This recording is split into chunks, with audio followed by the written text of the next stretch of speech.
Gió là một hiện tượng thời tiết thiên nhiên tồn tại xung quanh chúng ta và các sinh vật trên trái đất. Gió được hình thành do sự chuyển động của các luồng không khí trong không gian với quy mô lớn. Gió mang lại cho con người rất nhiều ích lợi. Bên cạnh đó, gió cũng gây ra những tác hại khó lường. Trong câu chuyện Ông Mạnh Thắng Thần Gió, bằng sức mạnh, trí tuệ, sự thông minh, lòng dũng cảm của mình, ông Mạnh đã chiến thắng sự ngang ngược, kiêu ngạo của thần gió.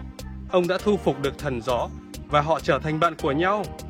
Để hiểu rõ hơn về những điều này, xin mời các bạn lắng nghe câu chuyện do Đức Anh kể nhé. Xin chào tất cả các bạn. Ngày mới chúc tất cả các bạn vui vẻ. Bây giờ Đức Anh sẽ kể cho các bạn nghe một câu chuyện Ông Mạnh Thắng Thần Gió nhé.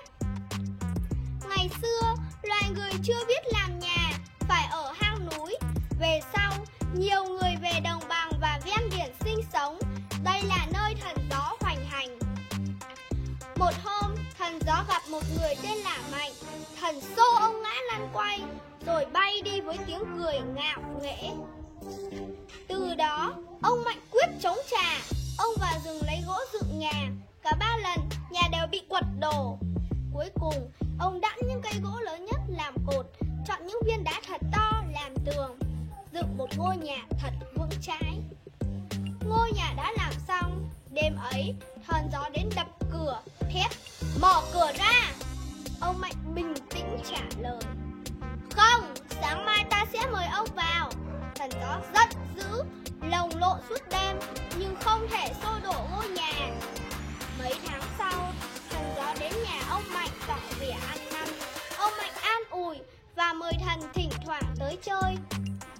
Từ đó, thần gió thường đến thăm ông, đem cho ông ngôi nhà không khí mát lành từ biển cả và hương thơm ngào ngạt của các loài hoa. Các bạn ơi, câu chuyện Ông Mạnh Thắng Thần Gió thật là thú vị. Ông Mạnh đã dùng tài trí của mình để chiến thắng sự ngang ngược, kiêu ngạo của thần gió. Và cuối cùng, ông thu phục được thần gió và họ đã trở thành bạn của nhau đấy. Các bạn thấy không, con người có khả năng chiến thắng thiên nhiên bằng sức mạnh, ý chí, trí tuệ, lòng dũng cảm và sự thông minh. Nhưng con người không chống lại thiên nhiên mà sống thân thiện, hòa thuận với thiên nhiên. Câu chuyện còn cho chúng ta hiểu rằng gió có rất nhiều lợi ích. Gió mang đến cho chúng ta không khí mát lành, làm thông thoáng nhà cửa. Gió thổi sẽ kéo căng buồm để những con thuyền ra khơi đánh cá. Gió thổi để cho chúng mình thả diều bay cao trên bầu trời xanh.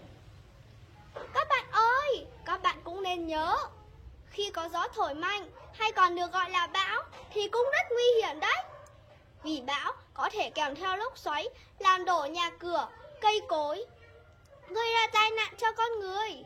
Cho nên các bạn không được đi ra ngoài khi có gió to, các bạn nhé. Câu chuyện tôi kể đến đây là hết rồi. Tạm biệt các bạn nhé. Bye bye.